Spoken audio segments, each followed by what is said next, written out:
Tonight, I can report to the American people and to the world that the United States has conducted an operation that killed Osama bin Laden, the leader of Al-Qaeda. The fall of Osama bin Laden is not just the story of a man being hunted. It is the story of the longest manhunt in modern history, a global intelligence effort that stretched across continents, spanned nearly a decade, and permanently reshaped how the world understands terrorism, secrecy, and justice. After the September 11th attacks, bin Laden becomes the most wanted man on Earth. We now know from the documents recovered in the compound that bin Laden was planning to leave. So President Obama's decision to make the call to do the raid. Osama bin Laden is one of the few people you can say changed history.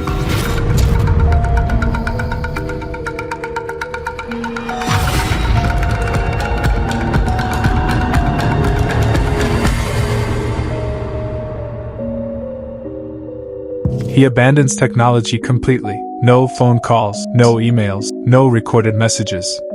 In a digital age, Bill responds with a worldwide intelligence campaign, led primarily by the Central Intelligence Agency. I'm Peter Bergen. As a journalist and historian, I've dedicated 2.5 decades to reporting on Osama bin Laden. That's why in 2011 I came here with National Geographic to investigate. Analysts arrive at a critical conclusion. Bin Laden himself is unreachable. It leads them to an unusual compound in Abbottabad, Pakistan. The compound immediately raises alarms.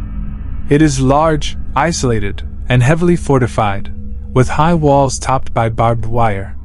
There are no phone lines, no internet connections. Trash is burned instead of collected. Most striking of all, no one inside is ever seen leaving. The house exists in silence. For months, intelligence agencies watch. Patterns emerge. A tall man walks in the courtyard, back and forth, hour after hour. He never leaves the walls. Those inside refer to him indirectly, never by name, calling him the Pacer.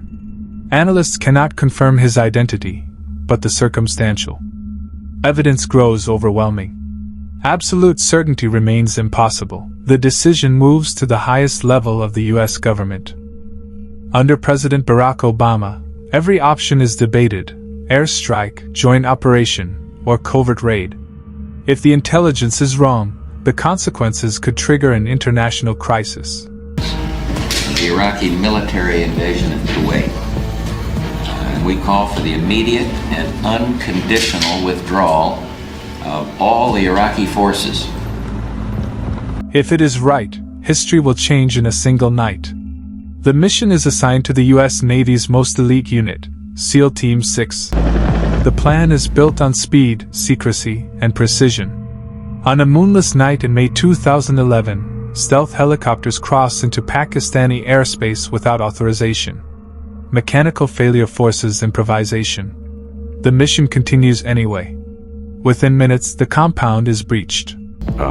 Chose to put 500,000 troops in Saudi Arabia after Saddam Hussein had invaded Kuwait in 1990. That's another moment where, bin Laden really began to conceive of his mission as an anti-American mission.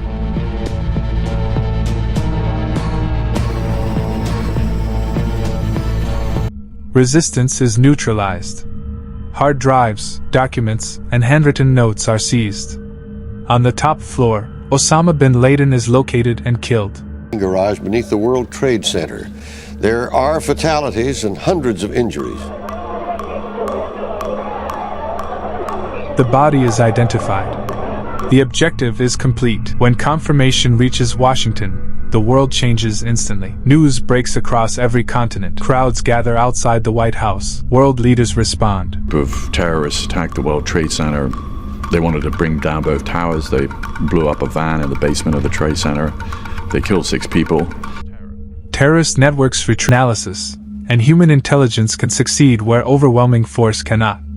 It marks a turning point in the war on terror, shifting strategy away from large-scale invasions toward targeted operations, surveillance, and covert action. And yet, the story does not end there.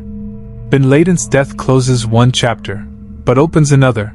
A world where threats are decentralized, leaders are harder to identify, not in public speeches or open battlefields, but in silence.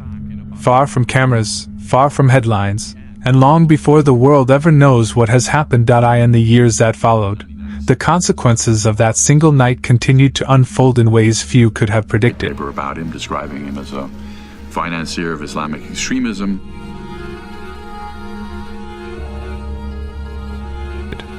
Bin Laden's death did not end terrorism, nor did it bring the era of global fear to a close. Instead, it transformed it. Without a central figure, extremist networks fractured, splintered, and adapted. Leadership became decentralized. Threats became harder to trace, less predictable, and often more localized. The enemy was no longer a single man in hiding, but an idea capable of resurfacing anywhere. Inside intelligence agencies, the operation became a case study in modern warfare, proof that converged into one decisive moment. It reminded policymakers that the most important battles are often fought long before the first shot is fired. At the same time, difficult questions lingered. The raid exposed the fragile balance between national security and international law. Pakistan's sovereignty, the secrecy surrounding the mission, and the methods used to carry it out sparked debates that continue to this day. For some, the operation was justice. For others, it was a warning about how far nations are willing to go in the name of security. Culturally, the Manhunt and its conclusion reshaped public perception of intelligence work. The image of analysts poring over grainy footage, tracking couriers for years without recognition, revealed a side of warfare rarely seen: slow, methodical, and invisible.